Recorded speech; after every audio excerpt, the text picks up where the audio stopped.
So Peter the this is Pup? this is another reading of Mehera-Meher, and we're at a page 109, which is of volume 3.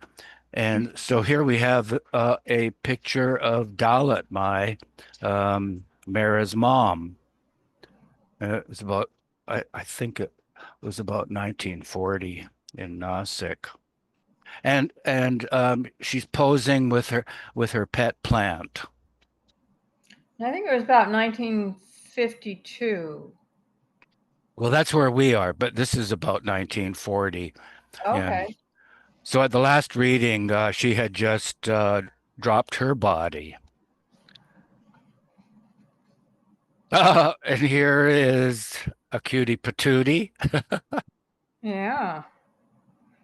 Mani's Cocker Spaniel Peter. Page. Oh, and the Peter the Pup is the title of the this chapter 118. Mhm. Meher Baba left on his fiery free life on 14 November 1952 with 21 of the men, Mandalay, and returned on 30 January 1953. The Meherazad and Mehrabad women were to observe silence for 2.5 months while Baba was away. He traveled first to Hamirpur and Delhi, and then to Nagpur and Andhra, with only a brief 6-day respite at Meherazad in between. The response at each place was incredible, but none was allowed to bow down to Baba or touch his feet. As mentioned, Erchenpendu had prepared the ground for Baba's visit by speaking about him at these different places while Baba was in the West. Erich commented later that he felt that the fiery free life was, quote, when Meher Baba was on fire and set his lovers' hearts on fire, end quote. It seemed to be so, literally. Meher and the other women were eager to hear of Baba's programs. Although the Mandali, although the women Mandali had visited South India during the Blue Bus tours and stayed in Hyderabad, Andhra Pradesh, before going to the West in 1952, Baba never took them to Hamirpur. Baba described to them how thousands had come for his darshan and remarked that it would have been good if someone had filmed the programs. A Hungarian filmmaker, Gabriel Pascal, had met Baba and promised to do just that, but never showed up. Baba gestured his disgust with the filmmaker by touching his nose and then flinging his fingers away, meaning useless or no good. But Baba reminisced on the alphabet board about Pascal, saying, he has a heavy Hungarian accent, and his pronunciations were often humorous. He would say things to me and add, belief, meaning believe. Believe me, Baba. Believe me. Baba got a kick out of it. Don was concerned about the stress Baba's injured leg had undergone during the past 2.5 months of constant travel. And he arranged for a checkup in Pune on 4 February. Baba took Mera, Mani, and Goher with him, and they returned to Meherazad the same evening. Baba and Mera had x-rays taken, and Mani went to the dentist. Baba's 59th birthday was celebrated in Meherazad on the 11th. A private Qawwali program was held, and Baba washed the feet of 150 poor persons. A British woman from South Africa named Irene Coneybeare came for the function and was introduced to the women Mandali.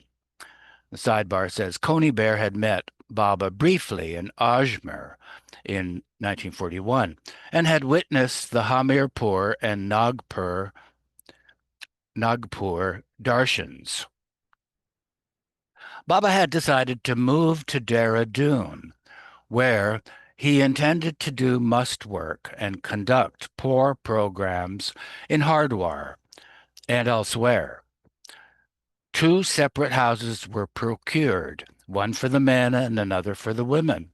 On Sunday, 15 February, Baba left Ahmednagar by car with Mehra, Mani, Meru, Gohar, Naja, and Rano. After an overnight halt at Bindra House, they left the next day by train for Dehradun. It was a tiring 2-day journey north via Bombay, but Mehra loved traveling by train. I loved to look out of the window and watch the view, see the stations come. In the train, I helped Baba wash and handed him the towel to dry his face. To dry the towel, Mehra either pinned it in front of the fan, careful that the towel did not touch the wall, or held it up to the window. After Baba's napkin, that is face towel, was dry, I folded it and put it away in a bag I carried for Baba's things. We read or chatted during the journey. When we arrived in Dehradun, it was very cold and all were shivering. We had good food, which came from outside for the first few days. The sidebar says Kumar's wife Subhadra was instructed in advance to prepare separate food for Baba without chilies or pepper. Hmm. I think usually he loved to have plenty of chilies and spice and pepper. Baba began his must work from 1st March and was from 1 March and was not around much. No matter where the women resided, Mara's main duty was to keep Baba's things scrupulously clean. His room was cleaned daily, whether he was there or not. His clothes were washed and pressed. His bedding was aired. His sheets and towels washed. Mara supervised the cleaning, and when there were no servants, she did it herself. If there was where time and Baba permitted, Mara enjoyed being outside, doing gardening, going for walks, but only after everything had been kept ready for Baba's return. When Baba was out of town, the usual procedure was to inform the women Mandali in advance by telegram via the men Mandali that Baba was to arrive at a certain time on a certain date, so they would have adequate time to ensure preparations were made. But Baba often arrived before the prescribed time, Meru said, and we had to rush around according to our assigned duties to get everything ready for him.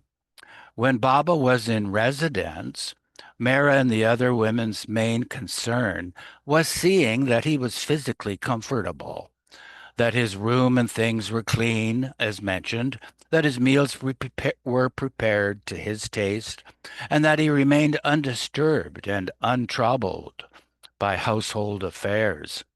Yet things were never done without his knowledge. Every decision regarding the household, no matter how seemingly insignificant, was taken with Baba's prior permission. In Dehradun, the women went for walks and received visitors, such as Subhadra, Kishan Singh's family, the Nalavala family, and other Dehradun lovers, whom they had met during their previous stay there 3 years before. Subhadra was called more often than others. She remembered seeing Mehera helping Baba shave with a straight razor and soap. Mohini Rani and her family also became devoted followers. Mohini was even given Baba's sadra as a keepsake. But when the women Mandali learned that she intended to use it to make a soft dress for a baby girl in the family, Goher explained that she was never to cut up Baba's sadra. Mani said, in Dehradun, Hyderabad, or wherever we were, we went out for walks with Baba, as no one knew him then. In Dehradun, when Baba went to the Mandali side, a line of men and women were permitted to watch him go by on condition they wouldn't make a sound or greet him. Sometimes the women went with Baba for a picnic. One day they went to the New Forest Government Garden. Baba invited three other women to accompany them: Subhadra, Freni Nalavala, and Freni's sister, Sharu Chacha. Kumar supplied the food for the picnic. Baba had a soft spot for Kumar, who would later join his men Mandali, and often mentioned to Mehera how much Subhadra's husband loved him. On 13 March, to illustrate the principle of evolution through opposites, Baba said, "Never before was the world divided into two blocks of opposites, America on one side with its allies, and Russia on the other with its satellites. This is what the masters have worked out. They know how to do it." On 21 March, the Irani New Year, Baba allowed other lovers to see him. He stated, "It is an absolute certainty that before leaving my body, I will have to face universal humiliation, apparent universal defeat, and violent death, culminating in universal divine glory. By violent death, I mean that I will suffer great physical violence preceding the glorious victory of divine truth. And this violence, endured by my body, will ultimately be the cause of my physical death. The manifestation of the divine truth will go hand in hand with the breaking of my silence." Knowing how upset Mehera would become if she heard such proclamations, such things were never repeated to her. While Baba was busy with must work and the poor program, summer was approaching and the women were uncomfortable inside the house. Mehera recalled, "Dehradun was pleasant, but when April came, it was getting hotter and hotter. We were feeling so hot in the house." Kumar told Baba that everyone goes up to Mussoorie to escape the heat. And Baba asked who would find us the right type of bungalow and so on to meet his needs. Kumar volunteered. Baba shifted everyone to the hill station of Mussoorie on Friday, 10 April, where they stayed for 7 weeks in Herne Hill Bungalow, the Maharaja of Tehri's residence in Happy Valley. The women had never been to this popular mountain resort town, just 13 miles from Dehradun, and they enjoyed their stay. The men Mondley had also come, so Baba spent some time each day with them. With the women, he went for long walks in the mountain air. "We had a nice place on top of a hill from where we could see the perpetual snow," said Mehera. Nice, crisp air, a blue sky. Baba climbed up and down the valleys and mountains at the foothills of the Himalayas, through the pine forests also. We walked nearly 3 miles from our house. Baba walked ahead quickly by himself. We followed at a distance. He could walk very beautifully now. It was cold in Mussoorie, but we got warm walking in the sun for miles. Baba was wearing a sadra and white coat. He was not afraid to appear in public, as no one was around. Tourists were not there then, so we could walk about nicely. If someone came along and it was awkward that Baba was not talking, in such situations or circumstances, Goher or Mani would be near Baba to speak for him. On 20 April 1953, the women walked to the historic Charleville Hotel to visit Mayor G's daughter, Pervin, who had come for a holiday with her friends or relatives. Deb, could you unmute and continue, please?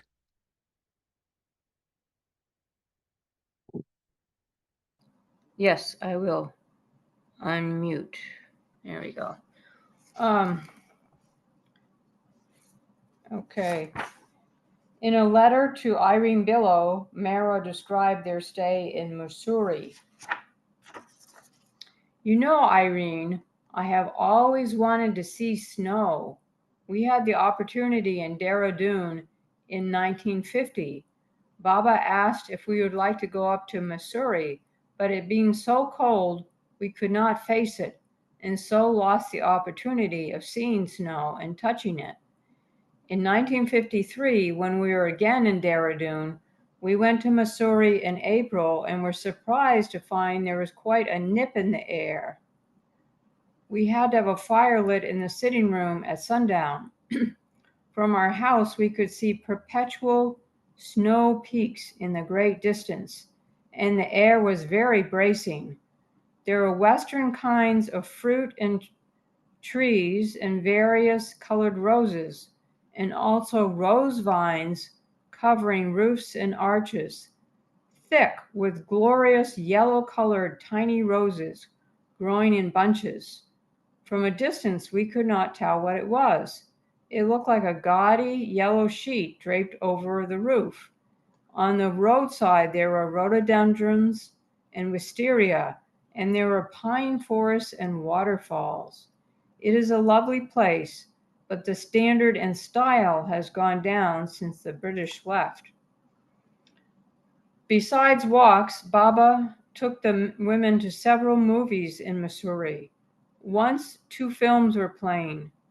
Son of Paleface, starring Bob Hope, Jane Russell, and Roy Rogers, and The Red Shoes, a tragic story about a ballerina.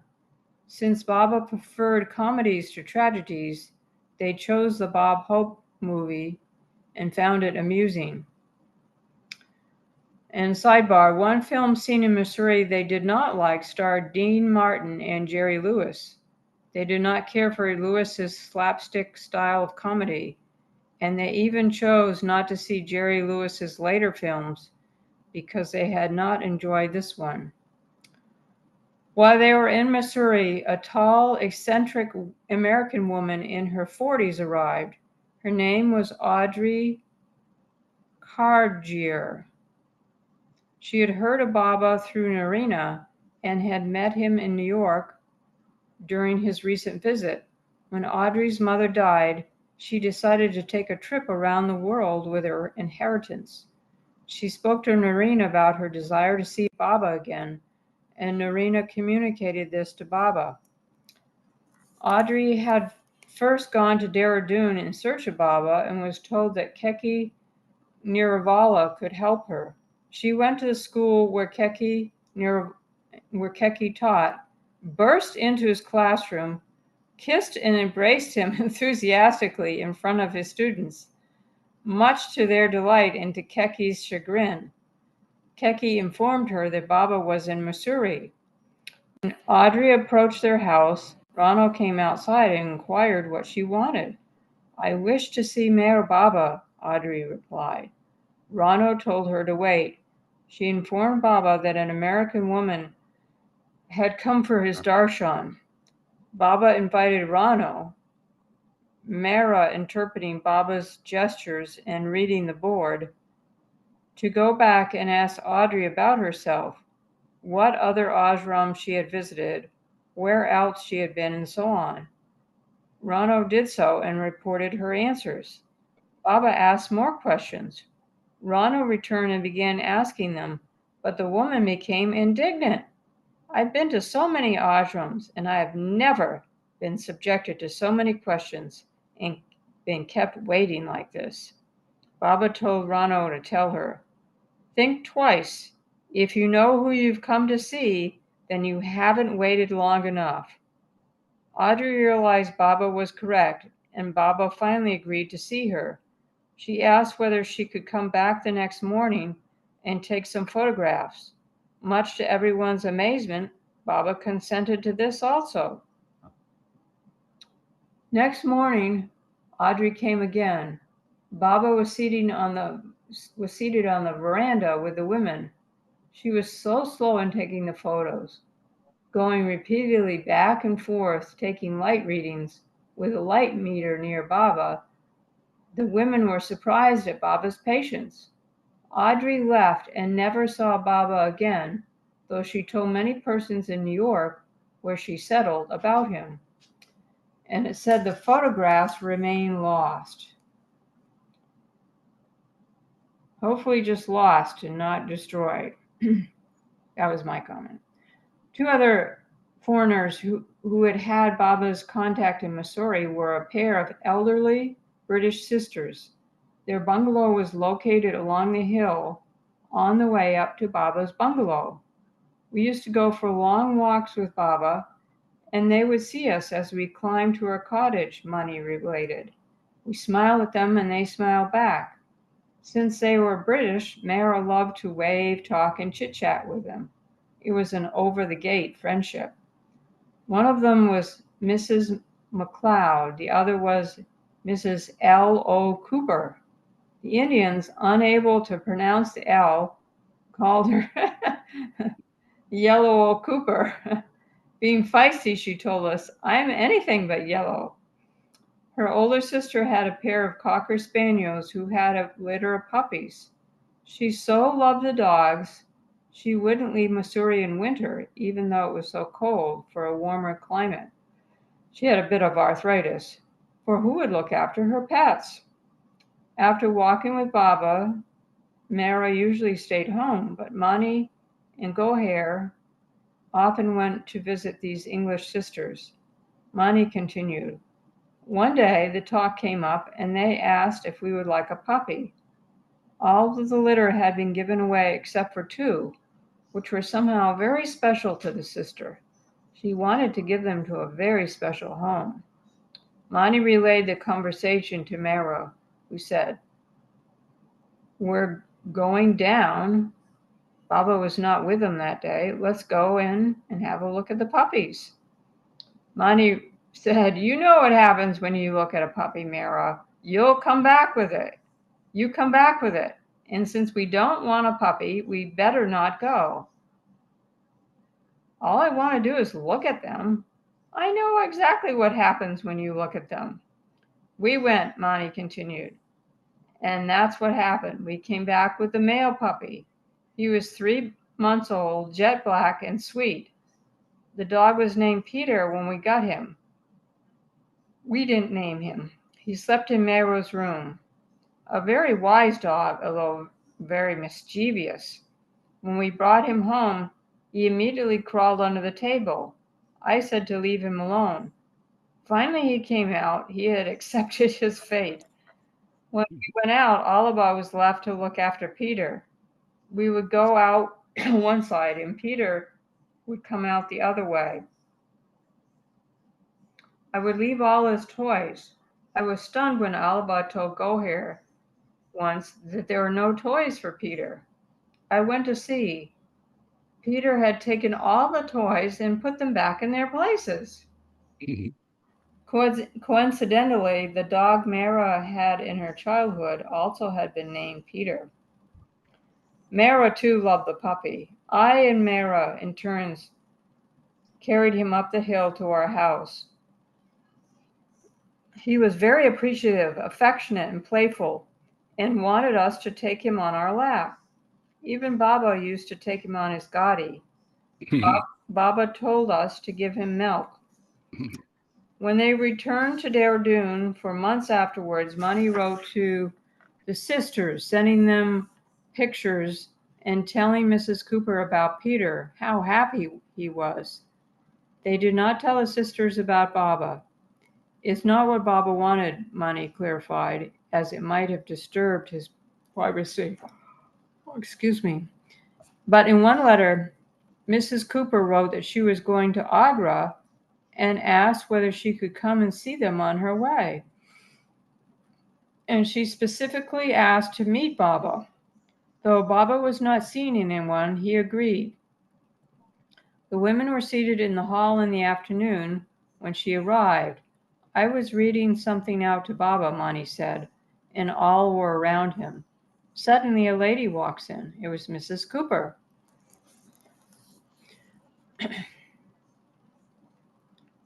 Formerly, she had worked in a very big hotel in Agra in the hotel linen department. She told us that she was so proud. Excuse me, um, I'm having this weird problems with my eyes tearing up. Oh, I'll continue. Take a rest, Deb. Yeah. Thank you. Oh, sure, no problem. I'll just go back because I think there was a little bit more in the online version. When they returned to Dehradun for months afterwards, Mani wrote to the sisters, sending them pictures and telling Mrs. Cooper about Peter, how happy he was. The sisters were very poor and had been trying to sell their house for years and move to Bangalore, where it was warmer. But their house was inconveniently situated and no one was interested. Both sisters were Catholic, and Mani and Mera had never told them about Baba. It's not what Baba wanted, Mani clarified, as it might have disturbed his privacy. Nevertheless, Baba went to see their house one day with some of the men.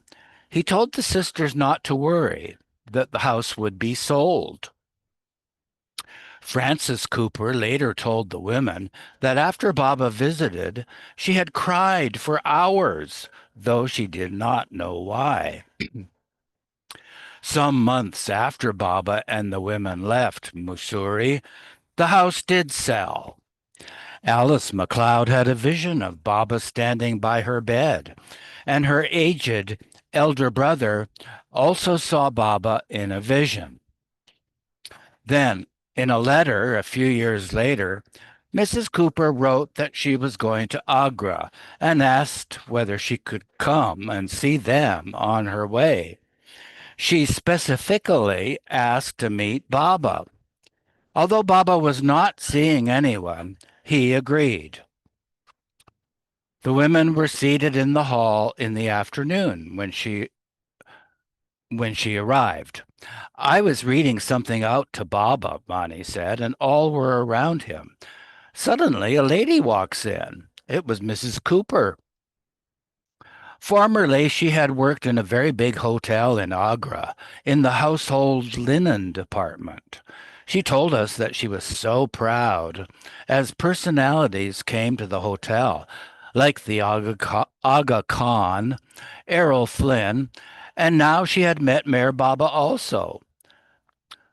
That's how her understanding seemed. She accepted Baba as a great personality. That day, when she walked into the sitting room where just Baba and we were, I was a bit surprised. She nodded to us all, went straight to Baba, and put out her hand. Baba very solemnly shook her hand, smiled, and told her to sit down. Oh dear, what will happen now? I was thinking. So this is Mani. Mani speaking. She talked for a while, chit-chatting. That's Mrs. Cooper talked for a while, chit-chatting. Then she said, I must be going. Baba smiled back so lovingly. While parting, also, she put out her hand. Baba stood up. He put out his hand for a handshake, but she didn't let go of his hand. She took his hand, pulled it onto her head, and said, Bless me, Baba. Oh, sweet. I was stunned. She hadn't given any indication that she had any recognition or understanding of Baba beyond his being a quote unquote personality. Baba said yes, and he placed his hand on top of her head. A few months later, she died. He probably had a great death. Okay, here we have a poster saying Public Darshan of Sri Satguru Meher Baba. Sri Satguru Meher Baba has arrived in Dehradun on 18/2/53. Before and after his arrival, a number of requests, written, verbal, and telephonic, have been received from different sources for his darshan. To accede to such requests, he has so gracefully condescended to grant darshan, but no personal interviews to all the members of the public who are interested to see him on Monday, the 23rd March, 53, during the hours from 8 a.m. to 11 a.m. and 2 p.m. to 6 p.m. at my place at 107-A Rajpur Road, Dehradun. No darshan will, however, be granted earlier or later than that date. All Baba's lovers, irrespective of caste, creed, and sex, can come, but the visitors from outside will make their own arrangements for board and lodging in Dehradun. Signed Kishan Singh, 107A Rajpur Road, Dehradun. That was actually a handbill. Dehradun, March 1953.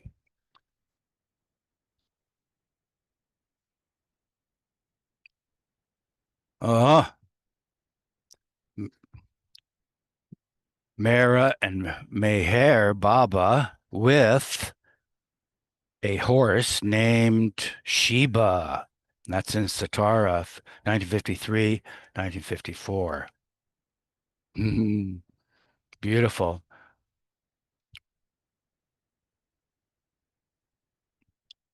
M- Mani has regained a little plumpness in her cheeks, and Baba looks spiffy and healthy. You mean Mara had regained a little plumpness? Oh, did I say Mani? I beg your pardon. I thought Mara, but my Yeah. lips did not obey. Yeah. Mani took the picture.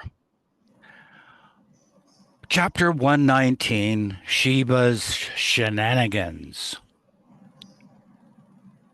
Mayor Baba and the women returned to Dehradun on 1 June 1953, but the summer heat had not abated. We came down from Mussoorie and got a hot blast from Dehradun. Oh boy, sounds like Myrtle Beach. Yeah. We got a hot blast from Dehradun, Mera recalled. Nevertheless, in this intense heat, Baba left on a must trip a week later, covering 2,000 miles. Yikes, in 4 days. Peter the puppy was not the only new addition to their household in Dehradun.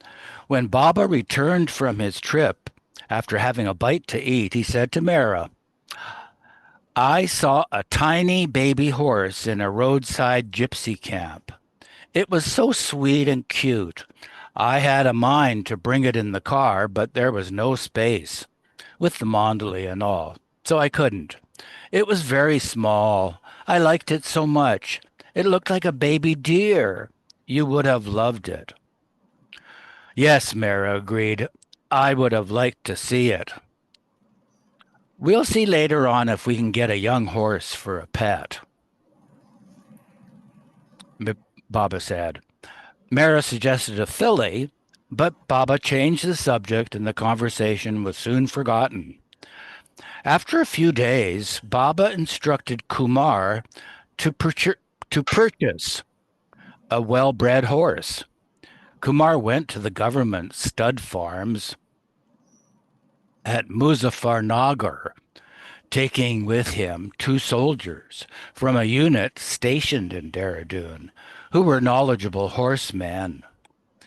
They picked out and paid for, Baba had given the amount, a tall 3-month-old filly.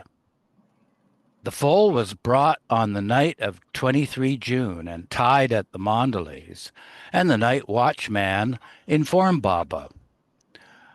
Early the next morning, when Baba came to wash his face, Mara said, he told us that the baby horse had arrived and we must all be ready after breakfast.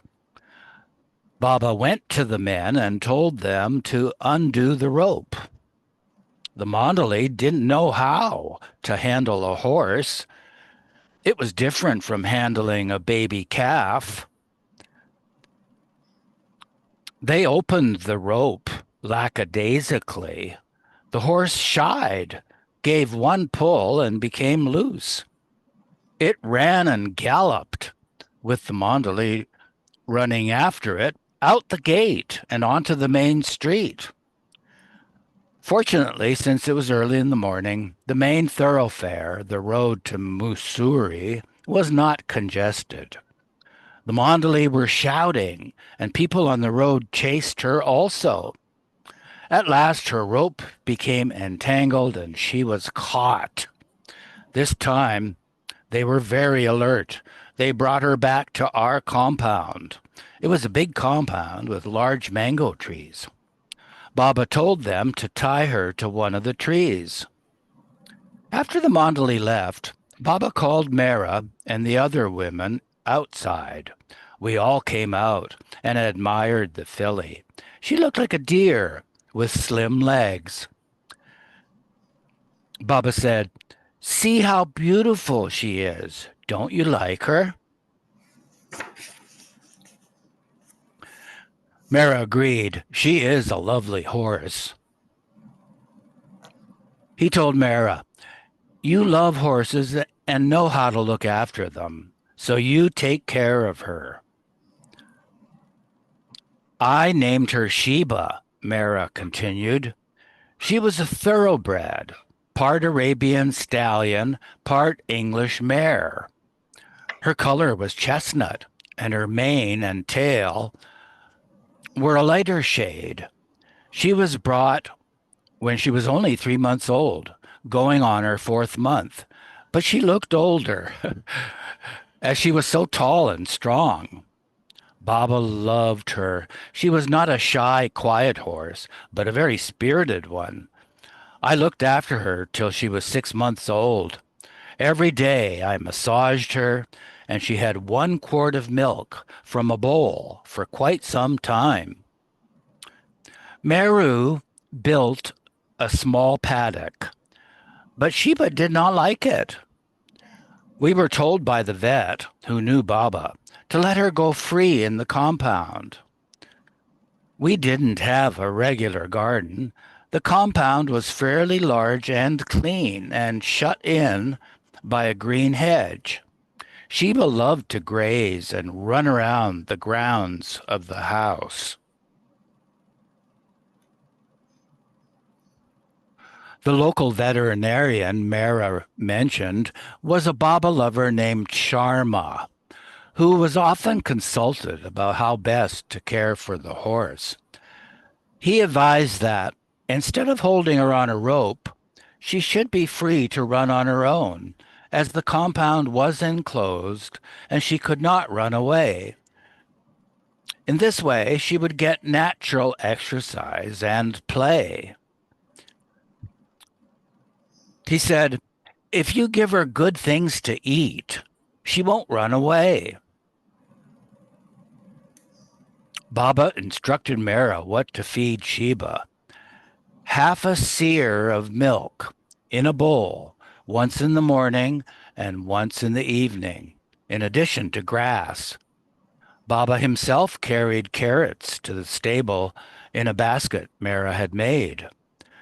Mera also built a feeding box so Sheba would not put her head down when she fed, as, quote, thoroughbreds should have their heads up when they feed, end quote. Sidebar says Baba continued to have milk given to Sheba until she was 3 years old. Sheba's stable was actually the garage. It had a bare earth floor over which Mera and Meru spread straw. With Mani's help, Mera cleaned the stable and put down fresh hay. As a child, Mera had watched the grooms at her home in Pune, but Sheba was not an easy animal to care for. As soon as the new hay was put out, she urinated and then lay down on it, wetting her coat. Mera came up with a solution.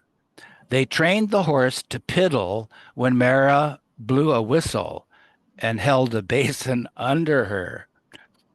That would have been an interesting training to witness, right, Deb? How do Yeah. you? How do you do that? Yeah, that's a puzzle. It seemed like it would be just easier to have her pee outside or something. Yeah. In Dehradun, adjoining our bedroom was a nice garage. Mara elaborated. We turned this into a stable for Sheba. Through one of the windows in our bedroom, we could peep at Sheba when she lay down to rest. The feeding box for the hay was set high and level with the side veranda. Whenever whenever Baba came to caress and feed Sheba, he stood on the veranda near the box. Baba took handfuls of green grass to feed her, and Peter climbed inside the box and sat on the grass. But Sheba did not resent Peter, nor did she bite him.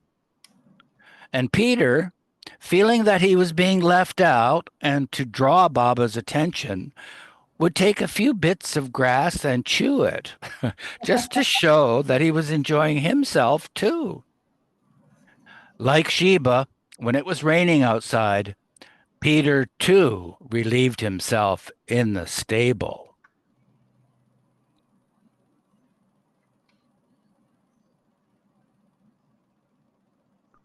Sheba was very alert when I came with the milk. I called, Sheba, Sheba! And she answered with a neigh. Peter trailed along behind her and tried to lick up the leftover milk from the ground that fell from Sheba's lips as she drank. I gave him the 2 spoonfuls left in the bottom of the bowl, which Sheba could not finish. Peter and Sheba loved each other, I think because they were young together. Peter used to go inside the stable to sniff around. Sheba liked it. She would go up to him, playfully catch his hair on the back, and give him a gentle tug to show her affection. Once, Sheba, in her playful mood, was running, and Peter, getting into the spirit, ran after her. By coming too near her hind hooves, Peter's head was grazed inadvertently. He came with his drooping head and tail, with a sad and hurt expression, as if to say, I meant to play with her and she hurt me. I was on the veranda watching. Seeing how rigidly Peter was holding his neck, I got scared and called Monty. Monty cradled Peter in her arms and carried him inside. We never allowed Peter to sit on cushions or chairs. We had trained him. This time, however, Peter was put on Monty's bed, his head on her pillow. Goher gave him some brandy and water to revive him. It was good for shock. She brought the brandy and put it in his mouth. We all fussed over him as he lay there very still. He appeared to be sleeping. Maybe it was a concussion? We stood near the bed, discussing in a whisper what to do. Should we call the vet? Should we tell Baba? In parentheses, Baba was with the Mondali. We knew that Baba would not be pleased, and would say, "Why didn't you take care?" And what will we say? We were talking worriedly when someone glanced at the bed and saw Peter sitting up in bed, wagging his tail as if to say, "I'm quite okay. Bring some more brandy." He jumped off the bed. He had enjoyed the brandy and all the attention he had evoked. Later, we told Baba, and he was much amused. As Mehera described, mango trees grew in abundance in their compound. The fruit was in season while they were there and was falling on the ground. Mehera and Meru tore off pieces of newspaper and wrapped the mangoes that had fallen. Goher collected them in a tub, brought them inside, and placed them in a room to ripen. Mehera said, "It was so hot that we got the idea to eat only yogurt, mangoes, and a little boiled rice with ghee. Every day, that's all we had for lunch." Baba was not there, but he came back one day all of a sudden. We hadn't cooked. We made something for him, and then he told us to have our lunch. We put the yogurt, mangoes, and rice on the table. "Aren't you all eating anything else?" he asked. "Why didn't you cook?" We said we liked this type of food in the hot weather. Baba said, "No, from tomorrow you must cook. You must have your regular food. Have curry or dal, and then eat mangoes for dessert." Baba wanted us to eat properly, and Naja was given a good scolding.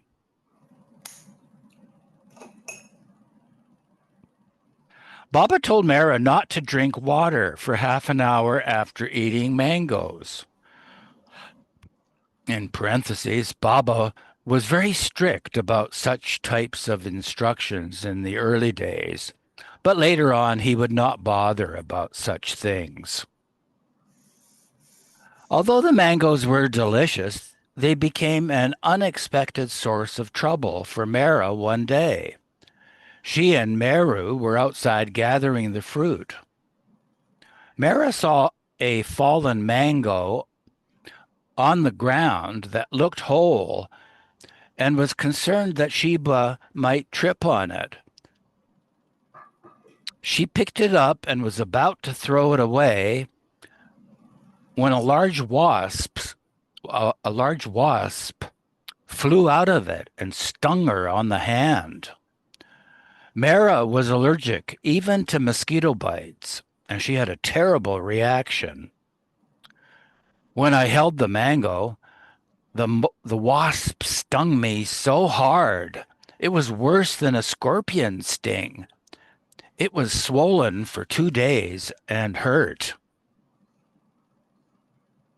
Baba was not in Dehradun when this incident occurred. He was on a must tour, but he was told what happened when he returned. Um, Again, do you want me to read for a while? Sure. Yeah, read for as long as you have stamina or your eyes up permit you. Yeah. Yeah, I've been doing that. It's annoying, especially if I'm driving. I have to pull off the road. Oh, Okay. good thing you do that. Yeah. Yeah. Baba and the group remained in Dehradun for 9.5 months. Baba continued his must work and even held a public darshan. He also took the women to several films. Movie theaters, or cinema halls as they were called, were privately reserved for the showings, and Baba usually sat towards the back. Before one of the films, a short documentary from 1952 on the coronation of Queen Elizabeth II was shown, and Mehra and the others were keenly interested to see it. Another day, they saw The Snake Pit with Olivier mm, De Havilland. de Havilland. Thank you. You're welcome. The Snake Pit was one of the first films to portray someone committed to a mental institution and their slow recovery through shock therapy. A different entertainment was provided when a pair of street performers came to their house. They do a little act if you allow them, Mani explained. But I was surprised that Baba allowed them in. Both were young men. One was dressed up as a woman in a kurta and a headscarf. He became Layla, and the other was Majun. Baba always cited Layla and Majun as the highest examples of human love. So the two street singers did the act of Layla and Majun. To depict his great love for Layla, whenever Majun recited his poetry piece, he would tremble.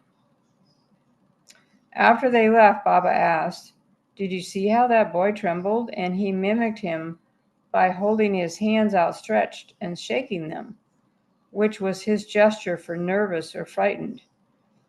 Years later, Baba told someone, "Don't be nervous like those two performers in Dehradun." The women looked blank. Two people in Dehradun? Then they recalled the incident with the street singers. Most of Mara's time went into looking after Sheba. There are so many delightful incidents of Sheba as a filly, Mara recounted. More than once Sheba entered the house. She liked it there so much it took us hours to coax her out. She climbed up the front steps and came inside. The problem was that Sheba could climb up but not back down. To get her out again, the women had to lead her through the dining room to the kitchen, where there are only two smaller steps for her to negotiate. Even these she did not want to go down. Mara put grass on the steps and tried in other ways to induce the animal, standing in front of her, coaxing her, but the horse would not budge. Finally, someone got behind and pushed, while another pulled from the front. Mara often watched as Sheba romped around their compound, galloping at full speed and kicking when she heard a noise on the road. At the slightest provocation, the horse found some excuse to kick, rear, gallop, and buck. The others would ask Mara to calm her down, and Mara called her and tried to make her stop. The women's bungalow, as mentioned, was enclosed so that Sheba could not get out. Two pillars had once supported a wooden gate which was broad enough for a bus to pass through. Since the gate had disintegrated, Baba had a long bamboo barricade erected so that no one could walk in. If the Mandali had any message for Baba, they pulled a rope which rang a brass bell on the tree by the gate. Goher went and brought their message inside. Often in the evenings, Mani read. Mani read to Baba. Elizabeth had given them a subscription to Reader's Digest, which they enjoyed, and sometimes Mani read out interesting articles or jokes from it. Margaret also sent books by post. One evening at dusk, the women were sitting near Baba, listening to Mani, when they heard the bell ring. After a few minutes, it rang again. "We thought Goher was answering it," Mehera explained, "so we went on reading. Unconcerned, thinking Gohare would attend to it. But when it rang for a third time, we called out to her, Gohare, go and see who is there. There was no reply, so Meru and Rana went to look, or Rana went to look. It turned out that Gohare herself was standing outside the gate, ringing the bell. Sheba, in a frisky mood, would not allow her inside. The horse knew it was too late in the evening for anyone to be coming inside their compound. At last Mehera came out, coaxed Sheba away, and Gohare came in. Baba asked what was happening, and Mehera quipped, Sheba has become a watchdog now. An impoverished refugee from Pakistan was working in Dehradun as their servant. The woman dried their old discarded tea leaves in the sun and reused these to make tea for herself. One day, as Sheba nibbled the grass in their compound, she saw the tea leaves drying on some newspaper outside the kitchen, trotted over, and began eating them. The paper caught between her teeth and lips. When the horse raised her head, the newspaper came with her, and worse, the paper was dry and made a crackling noise in the breeze. Sheba was a pure thoroughbred, Mehera stated, and these good breeds have sensitive nerves. When Sheba heard the crackling noise, she picked up her ears and got frightened. She didn't have the sense to let the paper go. She shied and started galloping around the compound with the fluttering newspaper in her mouth. Does your edition have a sidebar? No, no sidebar. Okay, I'll read it here. One article Mani remembered reading to Baba and Mehera was titled Romance of Pearls from the October 1963 issue, with photographs of pearls of different sizes and shapes. It was written by Bill and Peggy Stephens, who would later become Baba lovers after Baba dropped his body. So that was in Reader's Digest. Hmm. Then maybe they were gemologists or something.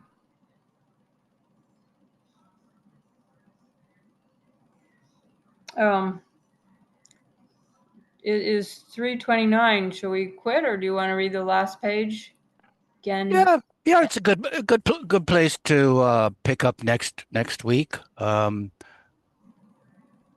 That's we'll start next week on page 124. Well, we should read the last one more paragraph because we've left Sheba running around with. All right, yeah. Go ahead. Read that. Read the whole page if you feel up for it. I don't. I'll just read the last. I just Yeah. want to read the paragraph. Mani was reading to Baba, and Mehera was called to calm the frightened animal. The flapping paper was making Sheba more scared. Peter started jumping excitedly and ran after her. Sheba! Peter! Everyone shouted. The horse slowed while rounding a corner. Mehera quickly yanked the paper from her mouth. Man, she Oh, was she was a very she was quick.